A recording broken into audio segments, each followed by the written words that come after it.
Hello guys, Rohit Sharma இனிமேல் Indian captain கிடையாது. ரோஹித் சர்மா பண்ண ஒரு சில நோட்டபிள் ரெக்கார்ட்ஸை நம்ம பார்க்கலாம். Highest winning percentage in ODI as an Indian captain. அதாவது ஆஸ் அ இந்தியன் கேப்டனாக வந்து highest winning percentage Rohit Sharma கிட்ட தான் இருக்குது. Second highest winning percentage in international cricket in ODI. ஓவராலாக கிளைவ் லாய்டுக்கு அப்புறமா ரோஹித் சர்மா தான் இருக்காரு. அப்புறம் 19 consecutive matches won as an Indian captain, most by an Indian captain.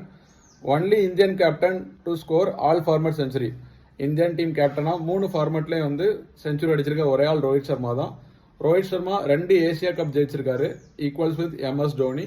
அதே மாதிரி லாஸ்ட்டாக நடந்த 3 ஐசிசி ட்ராஃபில வந்து ஒரு மேட்ச் மட்டும்தான் வந்து அண்டர் ரோஹித் சர்மா இந்தியா தோத்தாங்க. 2023 ஃபைனலில் ஒரு அன்ஃபர்கட்டபிள் ஃபைனலாக இருந்துச்சு.